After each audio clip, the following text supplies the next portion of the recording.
কল্যাণ ব্যানার্জি মঞ্চে উঠতে দেননি, উনি শিডিউল কাস্ট দলিত মাইনরিটিদের বিপক্ষে। আমি এখনো দলের এমপি, 2 টার্মের এমপি। তিনি দুবারের তৃণমূল সাংসদ, 2014-2019 পরপর দুবার আরামবাগ লোকসভা কেন্দ্র থেকে জিতেছেন। এবার আর তাঁকে টিকিট দেয়নি তৃণমূল। সেই অপরূপা পোদ্দারই এবার মুখ্যমন্ত্রীর সভামঞ্চে কোনো জায়গা হলো না। স্টেজের নিচে দাঁড়িয়ে বক্তৃতা শুনতে হলো আরামবাগের বিদায়ী সাংসদকে। বুধবার আরামবাগে নির্বাচনী সভা করেন মমতা বন্দ্যোপাধ্যায়।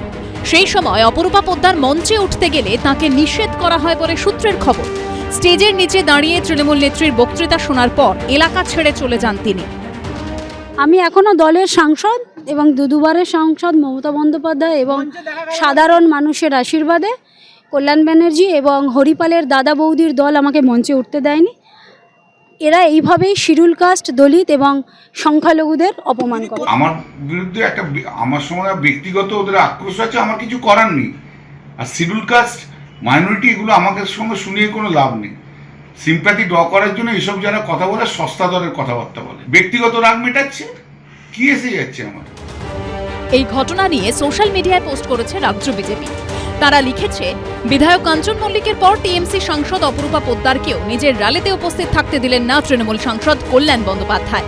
কারণ তিনি পছন্দ করেন না তার সঙ্গে সংখ্যালঘু SC/ST সম্প্রদায়ের কেউ মঞ্চে থাকুক। এটা তৃণমূল কংগ্রেসের কালচার, এটা হয়। কোনোদিন না কোনোদিন দেখবেন যে মমতা ব্যানার্জিকে মঞ্চে উঠতে দিচ্ছে না, অভিষেক ব্যানার্জি।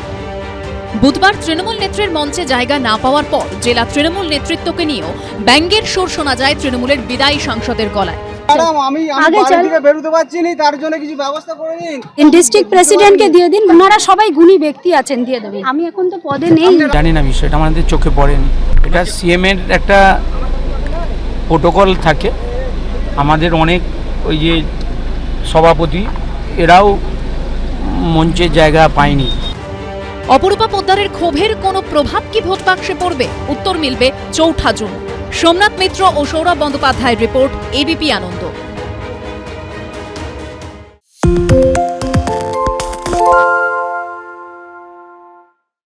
সত্য অন্তহীন, সত্যের খোঁজও তাই, সত্য সন্ধানে তাই আমরা অক্লান্ত, অকুতভয়। ABP আনন্দ নতুন ভাবনার প্রতীক, যা মনে মুক্ত, তথ্যে যুক্ত এবং যাবতীয় সীমানার বাঁধন থেকে মুক্ত। সীমা না শব্দটির মধ্যে লুকিয়ে আছে মানা শব্দটি, যেন চোখ রাঙানি এক অদৃশ্য বেড়াজাল, যা আটকে রাখে আমাদের এক ছোট্ট গণ্ডির মধ্যে। একমাত্র সঠিক খবরই গড়ে তুলবে এক মুক্ত সমাজ। সেই জগৎ গড়ার লক্ষ্যে কোনো সীমানার ঠুকুটি আমরা মানব না।